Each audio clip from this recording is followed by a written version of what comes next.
You're listening to WSTU Stewart. This is WPSL Port St. Lucie.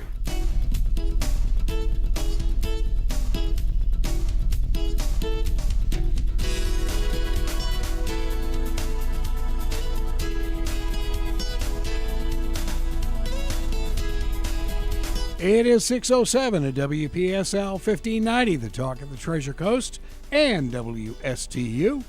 Time for Small Biz Florida with Mr. Tom Kindred. Thank you, sir, and welcome to another segment and installment of Small Biz Florida, the podcast and broadcast. It's all things business across the Treasure Coast and the entire state of Florida. Small Biz Florida is brought to you by the Florida Small Business Development Center and is produced by the Florida FSBDC right here at Indian River State College. Small Biz Florida is designed and produced to highlight and promote business assistance resources, celebrate entrepreneurial success, present best practices, and most importantly, provide timely business information for Florida's small business community. I am Tom Kindred, your host, and for Small Biz Florida, and I serve as the Regional Director for the Florida SBDC at IRSC.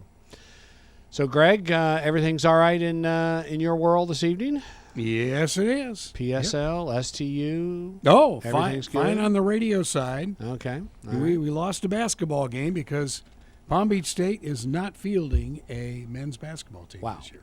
Actually, we lost 2 games. So, wow. Charlie's, wait a minute. Charlie's working. You didn't lose a game to Palm Beach State College. No. They lost a program. Right. Wow. Yeah. What's the word? I just budget concerns. I mean, or just no idea. Just yeah, no idea.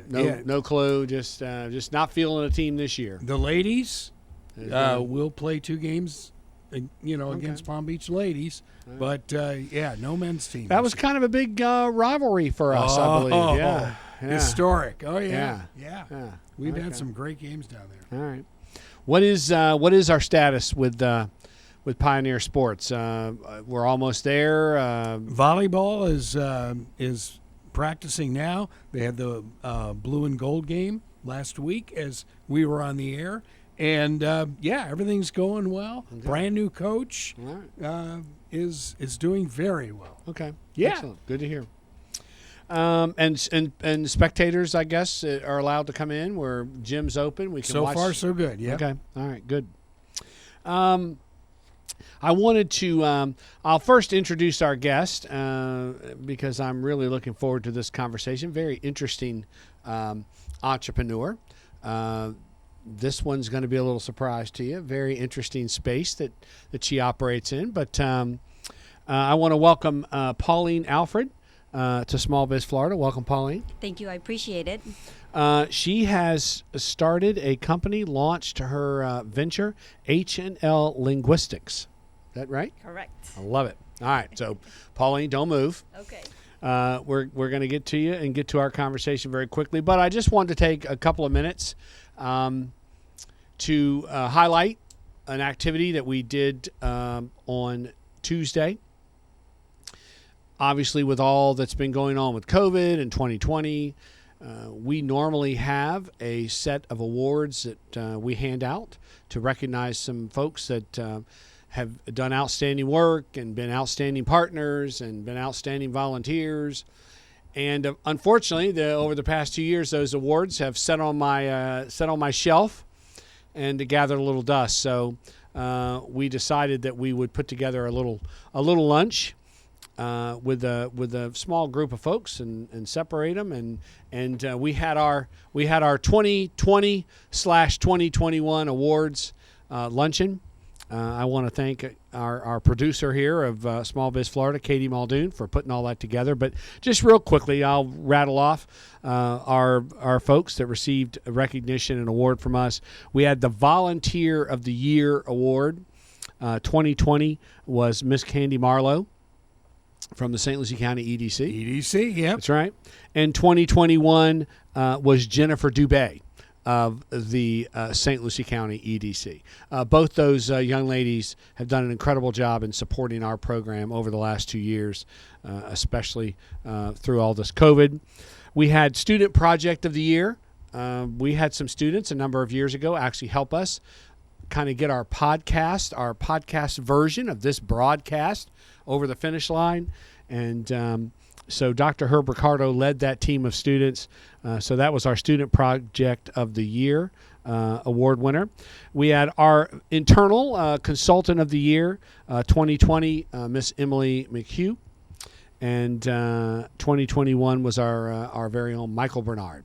So Nice. yeah. So again, great recognition for those two standout consultants with our team. Emily, of course, runs our heads up the international trade section of our program, and Michael Bernard just went full time with us, working with the city of Port St. Lucie. Our resource partners of the year, again, 2020 was our very good friend and great supporter, Mr. Steve Waters with South State Bank. All right. Good going, Steve. That's right. And then our 2021 resource partner was Mr. Elijah Wooten at the city of Port St. Lucie, and the city, again, just recently, last year, developed a partnership with the city of Port St. Lucie, and that's how we were able to get Michael Bernard full-time. So, again, great partners. And last but certainly not least, our ambassador of the year for our group was our own Katie Muldoon. All right. So anyway, it was a lot of fun. It was a great lunch provided by our IRSC catering team, Metz and Steve, and so great lunch and great volunteers and resource partners and consultants, and recognize them for the work they've done over the past year. So anyway, See, now Good time. maybe this guest can arrange for the three of us yeah, to go to the Marshall Islands and I like do I like it. Small Biz Florida from the we- Marshall Islands. Yeah, Pauline, I like that idea. I do too. Yeah. I can help. You can arrange that, huh? There you go. So I want to get started very quickly here with Pauline. Pauline has, again, launched a linguistics, a translation business, and it's in the area of Marshallese language from the Marshall Islands. So, again, you never know who you're going to meet or what you're going to do here in terms of small business. But Pauline, start us with a little bit of your background. How did you get here? And I think I gave it away. You came from the Marshall Islands, but talk to us a little bit about your pathway here. Well, in the Marshall Islands, we did not have a college at my time. They have it now, but prior to that, we always have to come to the States to seek more education. So after graduating from high school, I went to Hawaii to try to pursue my degree. That didn't work out. I just doing vacation most of the time instead of going to class, going surfing. That's a- instead. I was going to say, what was your major? Surfing? Yeah, tough place to go to college. Right. So at that time, my parents kicked me out of Hawaii, and I I moved to Denver, Colorado, attended college there, and that's when I started working for Texas Roadhouse as an admin opening trainer. So again, they kicked me out and told me I need to go to Louisville, Kentucky, where a corporate office was. And then after that, I was just done with the cold. My bones were not made for the cold. So this is when I moved to Florida. And then that's when I obtained my bachelor's degree. I was doing also a internship program with NASA for ASL, American Sign Language, for a little bit there. And honestly, it's shocking to see that there's a bunch of deaf people working for NASA. So I did 2 years of internship program over there, and then my brother called me and said they needed some Marshallese interpretation, like a lot of companies are seeking. And I ended up working for 5 of them. And even until this day, they're still seeking more Marshallese interpretation. As of right now, I do mostly my court, medical, and, certain businesses in school. So that's when I decided, hey, you know what? It wouldn't be a bad idea to just open my own business and help my people out at the same time. So how'd you find Port St. Lucie, though? When I first moved here, and I lived in Melbourne, Florida. Okay. And then met my fiance, right now, and Bingo. he lives in Port St. Lucie. So that's why he's the reason. Oh, those guys always manage to do it. But I mean, it's wherever I go and live, I can take my work with me, so Right. it wasn't a problem. So talk about this, kind of the space of translation and interpreting. Have you come across other folks that started these types of businesses? Is there a model out there that you followed? Do you have contacts of folks that kind of created a business in this space? Honestly, the businesses that hired me, they just told me what I needed to do and gave me certain training, and that's how I learned it. I've Right. never met them in person. It's usually, most of them are in Arkansas because that's where Right. the majority of the population of the Marshall Islands is. So no, for me, my space is I just work from my Right. house. It seems like everything is virtual Right. when it comes to that. But you, the idea of creating a interpretation translation business, that was just a novel, unique idea. You said, I think I can make a business out of this. Well, the funny thing is, when I started it, I didn't realize how good I was. I mean, I get to speak my language. I in think that all the English. time, Pauline. I'm always having to remind myself how good I am. Yes, I know. Right. I'm just joking. I'm just because I can speak my language and English. I mean, to me, that was very easy, and I honestly did not realize how much they demanded it. Wow. Do So- you speak other languages? Well, I do ASL Okay. as well. Sign language? Correct. Okay. American, sign language. So again, go back and tell us a little bit about the demand for this. I mean, if some of our listeners are like me, I didn't know much about the Marshall Islands, number one, and certainly didn't realize there was a large population of Marshallese folks in the U.S. So, and you've now educated me to understand there's a pretty high demand for your services. Yes. And prime example, one day I could be working from 6 o'clock in the morning until 10 at night. Well, considering the time difference. Right. And they're always calling me, and even at night, because, somebody, the cops may go knock on a door, or, somebody's calling 911, or it varies. How do these the users know to contact you? How have you promoted your services? Well, if they realize the person cannot speak, I think, and in the Marshall Islands, in the Marshallese community in the United States, they tell the individual what language they speak, and then the person contacts the bigger companies to offer that language, which that's when they call me. Wow. A lot of middlemen. This is fascinating. Yes. And then you've also sort of taught me a little bit about interpretation and translation. So those are, I sort of use those words synonymously, but you say they are different. There is a difference. Completely different entity. So interpreting is when somebody is speaking and you're talking and helping with the language barrier. Translation is when you translate one language from a paperwork to another. Now, how much technology is involved in all this? I assumed at this point that there's technology out there where I could scan in a Marshallese document and it comes out in English. Is there that kind of technology? Or Not yet. No. No. I mean, in other cases, we use a lot of technology, but if for translation, if a form comes, I have to literally write it or type it Wow. to translate it. So 20, 30-page legal document, you're having to recreate that document. Correct. All right, Microsoft, call Pauline. Oh, no. Huh? I think you. I'm seeing an opportunity here, Paul. Oh, yeah, so am I. It's dollar signs. That's right.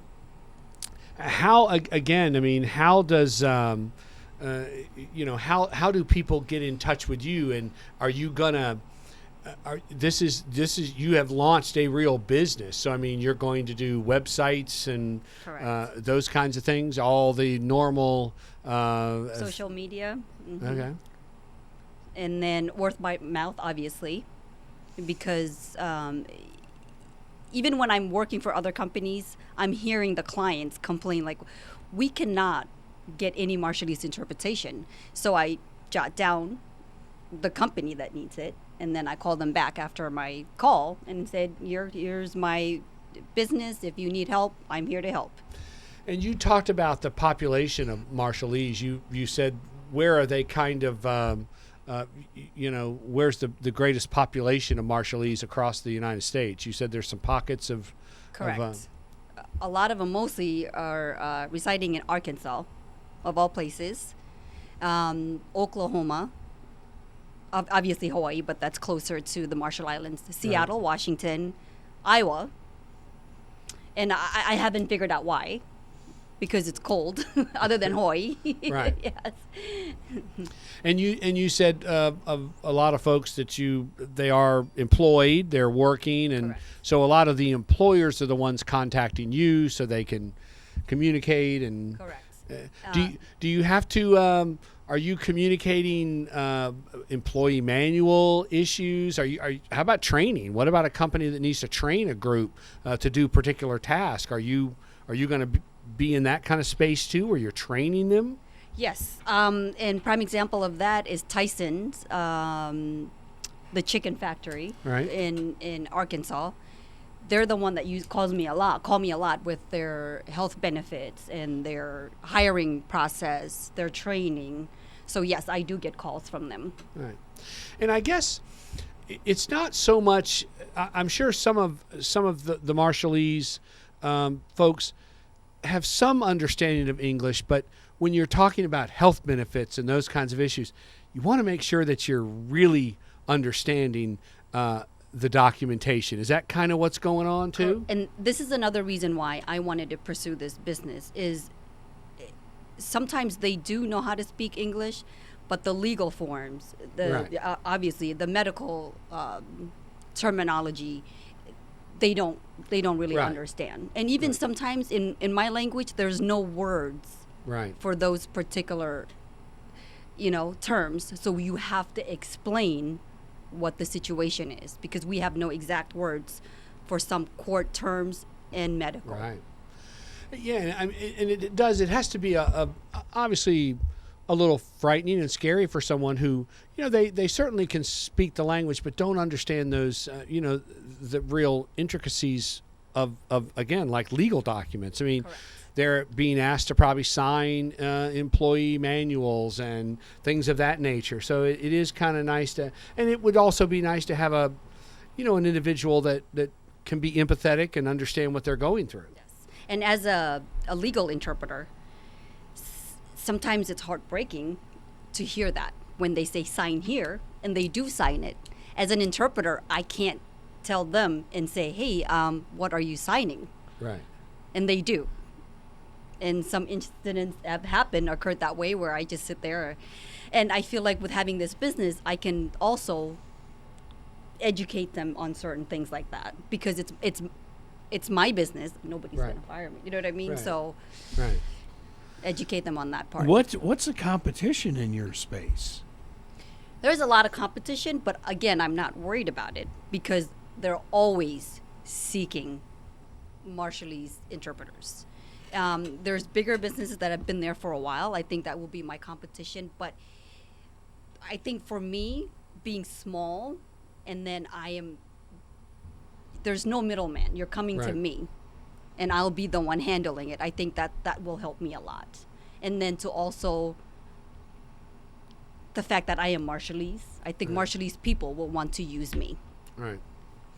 And so you are an entrepreneur now. You realize that. You've International. That's right. Entrepreneur. You have now stepped in it, so you're an entrepreneur. Exciting. And you again, kind of tell us your pathway to the SBDC here along the Treasure Coast. How did you make that connection? It all started with Mr. Duffy from Eastern Florida State College. I remember in one of my classes, he came and talked to us if we ever needed to open a business to go talk to him because he can guide us. And that he's the one that led me to Mr. Vaughn, which I am absolutely grateful for. And you guys' business, you guys have helped me so much. Very professional. And I'm gonna say this: if you need help, please contact these guys because they're amazing. Well, we appreciate that. So, like I always like to ask young entrepreneurs like yourselves starting out, I mean, what's kind of surprised you? What did you think? Wow, I didn't think that was going to be part of starting a business or launching this venture. What have been the surprises for you as you've gotten all this going? For me, it's all the paperwork and the legality of it. You have to be careful. A lot of it, like I said, be careful so you don't, you do not do anything that'll hurt yourself, Right. I think that's it. A lot of paperwork, a lot of contracts, and, I didn't have to deal with all of that. Right. This is a lot of legal stuff. Yes, a whole lot. Well, what are you facing some legal issues when you work for a company like Tyson? Are they requiring you to produce some paperwork, contracts, non-disclosures, or what's that like for a small operator like you to deal with a big company like Tyson? Yeah, you're supposed to write a contract for them and obviously sign that anything that they want. You're not supposed to talk about their privacy or the employees, all because Right. they give you a lot of sensitive information, and you have to sign something to disclose that you're not going to talk, or spread it or use Right. it Right. in that form. And what obviously you're working from your home. Correct. A lot of Zoom, GoTo. So this is really, again, you're not affected so much by the pandemic because your business model really is technology and over the internet kind Correct. of thing. And honestly, and it's sad to say, but the pandemic has given me more work because of COVID and people going to, the hospital, because most of my calls are medical as well. Wow. Yeah. And that's, probably sometimes not easy either because you're Correct. giving updates on family members potentially. Correct. And to call them and let them know that their loved ones have passed because of COVID and they have Wow. not seen them, because Wow. they're not allowed in the hospitals. And you the have to do that? Oh, yes. Oh. And even if the person that's sick requires the church to come and pray with them, I do the praying as well. Yes. Wow. Unbelievable. Yeah. So again, the plan is that you will. This will be, the real deal. You'll set up websites and information, but you are all still very much in the beginning phases of this. Is this kind of, did you start this business model sort of as a side hustle? You thought, well, I'll do my real job and I'll start this H&L Linguistics on the side. Is that kind of was the model? Correct. This was just because it's so flexible with my other positions. So yes, I did. But then I'm realizing that this is it. I want to expand and I want to have every station in all of the populated areas in the United States, if possible. That's my plan. Wow. So you are the textbook entrepreneur where you were working your daytime job, but the side hustle was getting in the way. Correct. Correct. And again, that's a model that we teach. I mean, we teach a model like that. That Yes. Don't go all in up front. Try it. Start small, work your way through, build up a customer base, build up a reputation and a brand. And then there comes that point when you can step in full time into the job. Yes. I totally agree with that, 100%.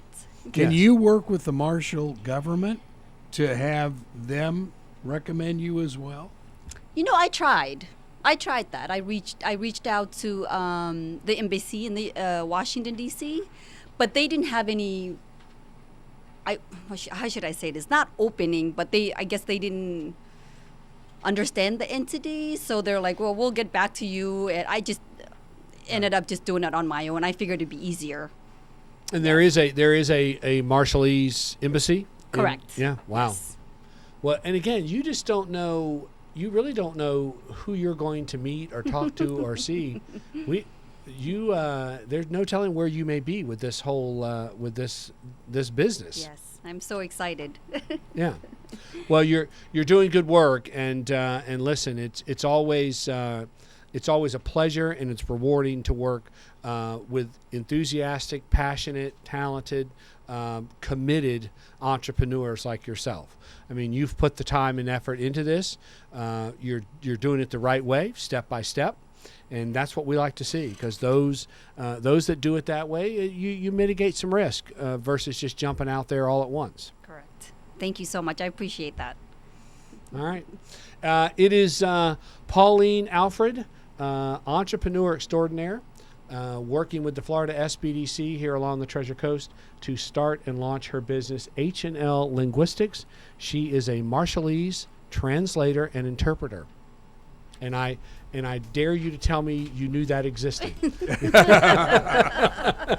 Well, she could create an empire here, though. All right, listen, I'm just going to wait for the job opening with H&L Linguistics, and then I'm going. Okay. I'll keep you in mind. With that, we're going to take a quick break.